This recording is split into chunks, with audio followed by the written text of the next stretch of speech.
ഒരു ഹെൽത്തി ആയിട്ടുള്ള ഒരു പാൻ കേക്കിൻ്റെ റെസിപ്പി ഞാൻ പറഞ്ഞു തരട്ടെ. നല്ല നമ്മുടെ മത്തങ്ങ വേവിച്ചെടുക്കുക, ശർക്കര, ചുക്കുപൊടി, ഏലക്കാപ്പൊടി, തേങ്ങ, എള്ള്, ഇത്രയും സാധനങ്ങൾ ഞാൻ എടുത്ത് വെച്ചിട്ടുണ്ട്. അതിനൊപ്പം തന്നെ കുറച്ച് നമ്മുടെ റാഗി പൗഡറും ഗോതമ്പ് പൊടിയും മിക്സ് ആക്കിയിട്ട് വെച്ചിട്ടുള്ളതാണ് ഞാനിത്. ഇത്രയും സാധനങ്ങളാണ് നമ്മുടെ ഹെൽത്തി ആയിട്ടുള്ള പാൻ കേക്ക് ഉണ്ടാക്കാൻ വേണ്ടിയിട്ടുള്ള ഇൻഗ്രീഡിയൻസ്. പാത്രം ഞാൻ അടുപ്പിൻ്റെ മുകളിൽ വെച്ചിട്ടുണ്ട്.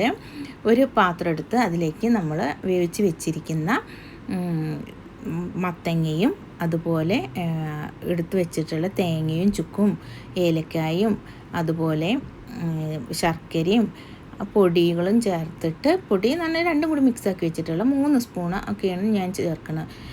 അത് തന്നെ 4 or 5 നമുക്ക് പാൻ കേക്ക് ഉണ്ടാക്കാൻ പറ്റും.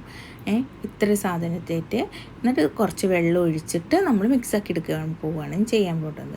ആദ്യം കൈ വെച്ചിട്ട് നന്നായിട്ടൊന്ന് ഉടച്ചെടുക്കണം നമ്മളെ മത്തങ്ങയെ, അതുപോലെ ഇതും പൊടികളും എല്ലാം കൂടിയിട്ടൊന്ന് നന്നായി മിക്സാക്കിയിട്ട് കൈ വെച്ചിട്ട് പിന്നെ വെള്ളം ഒഴിച്ചിട്ട് കുറച്ച് വെള്ളം ഒഴിച്ചിട്ട് ഇങ്ങനെ കൈ വെച്ചിട്ട് നന്നായിട്ട് കട്ടിയില്ലാണ്ട് അതുപോലെ തന്നെ കട്ടകളൊന്നും പിടിക്കാണ്ട് നന്നായിട്ടൊരു പരുവത്തിൽ എടുക്കണം.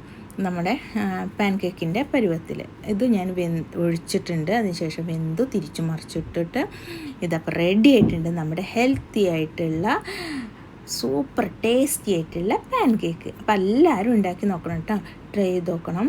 നിങ്ങൾക്ക് ഇഷ്ടപ്പെട്ട എൻ്റെ ചാനൽ സബ്സ്ക്രൈബ് ചെയ്യണം, ലൈക്ക് ചെയ്യണം, കമൻറ്റ് ചെയ്യണം.